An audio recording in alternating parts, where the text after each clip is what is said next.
Olá, professora Raquel, eu me chamo Laila. E eu me chamo Alba. Nosso trabalho é sobre direito comercial E leis de terra de 1850. Então, hoje a nossa proposta é dissecar um dos anos mais fundamentais da história do Brasil, o ano de 1850. Não estamos falando de um evento isolado, mas de um momento de virada, o epicentro de uma transformação orquestrada pelo Estado Imperial. A nossa tese central é que em 1850 o Brasil operou uma modernização conservadora. O Império, sob a égide dos Saquaremas, que era a elite agrária, escravista e centralizadora, decidiu importar as inovações técnicas, financeiras e institucionais do capitalismo europeu ocidental para elaborar o seu código comercial. Contudo, essa modernização tinha um objetivo claro: não romper com a estrutura de dominação tradicional, mas fortalecê-la. Veremos como o direito foi utilizado nessa engrenagem para viabilizar um projeto de classe, garantindo que o país entrasse no capitalismo, mas sob os termos de uma elite que não desejava abrir mão de seu poder. Para entender a complexidade dogmática de 1850, precisamos compreender o cenário político-econômico do Brasil, a crise estrutural em que o Brasil estava imerso. O Império era movido por um tripé, que era o latifúndio, a monocultura e, essencialmente, a escravidão. A partir da década de 1840, a pressão da Grã-Bretanha tornou-se insustentável. O Bill Aberdeen, que foi uma lei aprovada pelo Parlamento Britânico em 1845, que autorizava a marinha inglesa a abordar e apreender navios envolvidos no tráfico de escravizados no Atlântico, inclusive embarcações brasileiras, pois esses navios seriam tratados como pirataria. Isso feriu nossa soberania e colocou o governo em um dilema existencial. O gabinete conservador, sob Eusébio de Queiroz, decidiu agir antes que a abolição fosse imposta à força, sancionando a Lei 581 em 4 de setembro de 1850, conhecida como Lei Eusébio de Queiroz, a qual proibia o tráfico transatlântico de africanos escravizados para o Brasil, tornando ilegal a importação de pessoas escravizadas vindas da África. O sucesso dessa lei foi imediato. O tráfico foi zerado. Porém, isso criou dois problemas. Primeiro, a escassez de mão de obra, pois as lavouras de café para as lavouras de café. Segundo, o capital flutuante. Milhares de contos de réis, antes imobilizados na compra de seres humanos, ficaram subitamente soltos no mercado.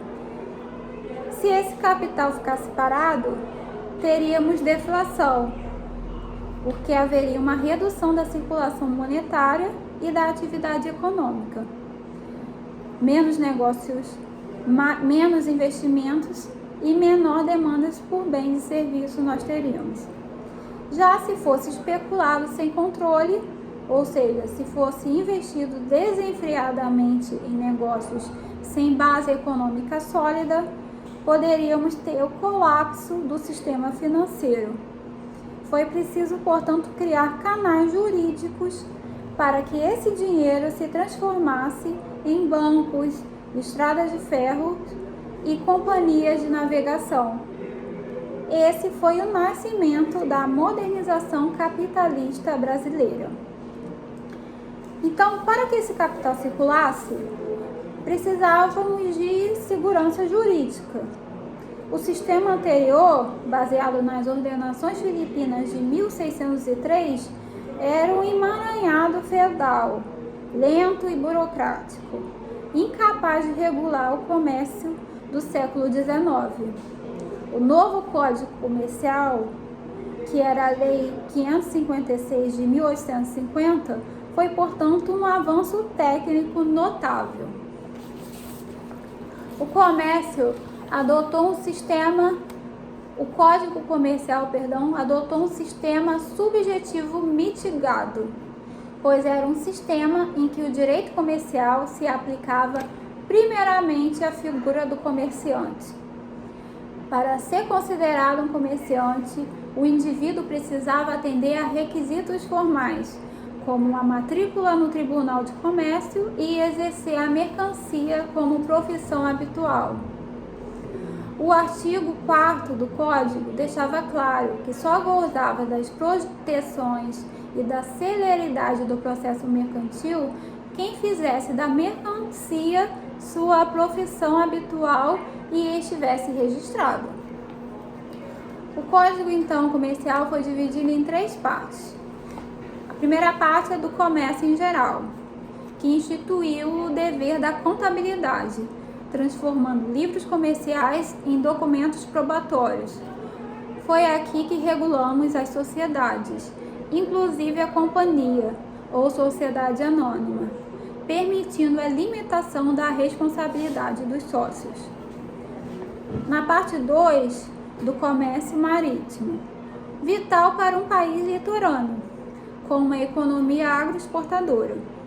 O Código tratou do navio como um bem com características de imóvel, disciplinou o estatuto jurídico das embarcações, o papel do capitão da nau, contratos de afretamento, regulou o seguro marítimo e o complexo instituto das avarias, com a repartição de prejuízos em casos de emergência no mar.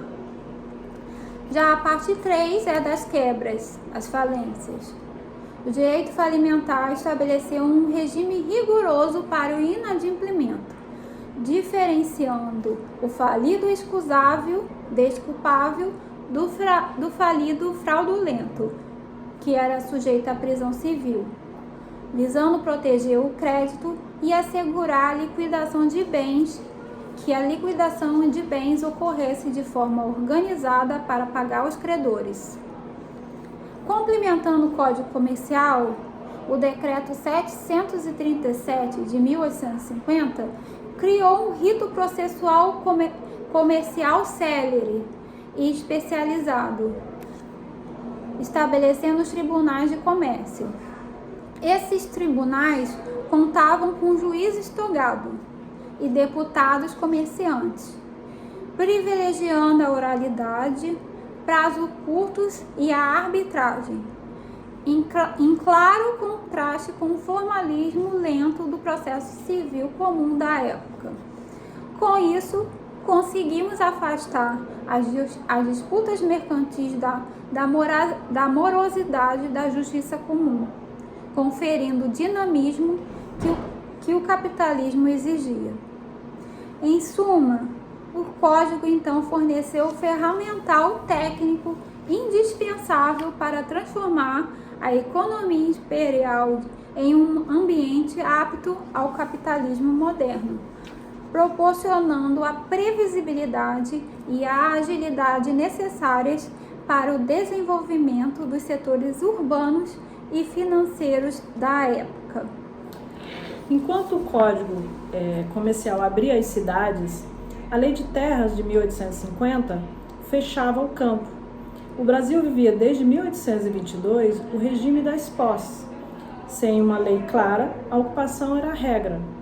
Mas, para a elite, esse era um problema, pois se o trabalhador livre ou liberto pudesse ocupar terras, ele não precisaria se sujeitar às fazendas de café.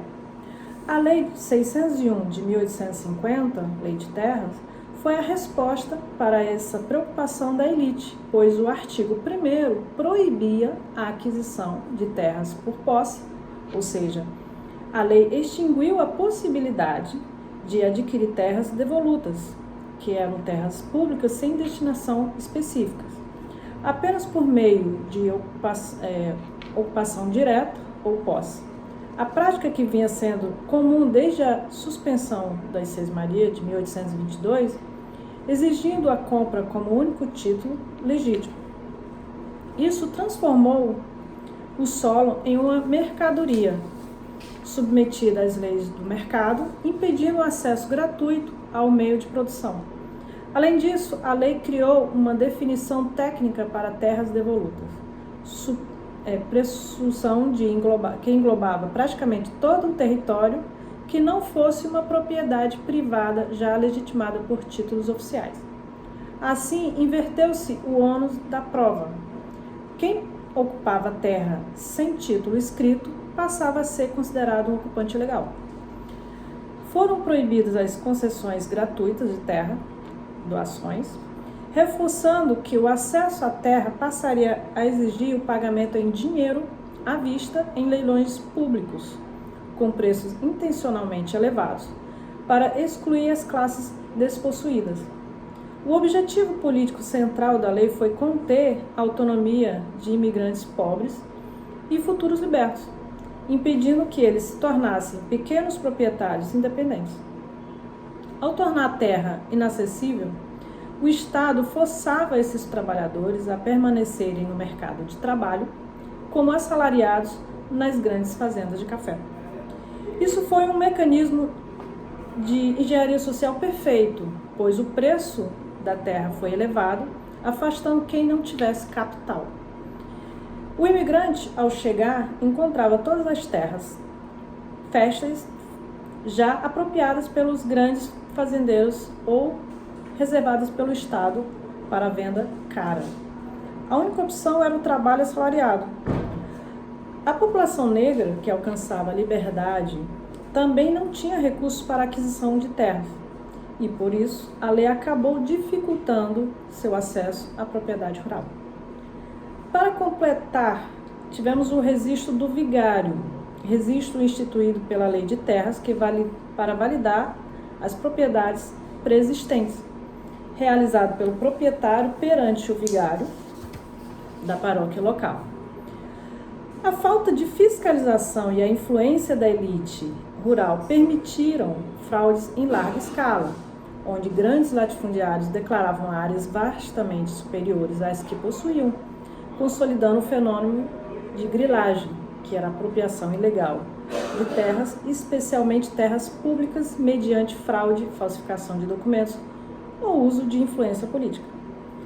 Em resumo, a Lei de Terra institucionalizou o latifúndio no Brasil, garantindo que a modernização econômica não resultasse em uma distribuição mais justa da propriedade ou maior autonomia social para as classes trabalhadoras. Podemos concluir que o direito de 1850 não foi mero conjunto de regras técnicas. O Código Comercial e a Lei de Terras são as duas faces da mesma moeda da modernização conservadora. O Código trouxe a sofisticação necessária para o fluxo do capital urbano, já a Lei de Terra garantiu a manutenção da estrutura arcaica e excludente no campo. Compreender isso é um exercício fundamental para o operador do direito moderno. A norma jurídica nunca nasce no vácuo. Ela é sempre a cristalização das tensões da sua época.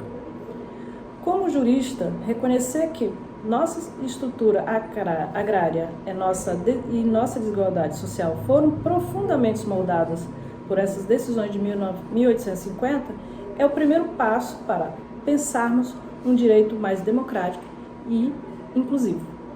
Obrigada. Obrigada.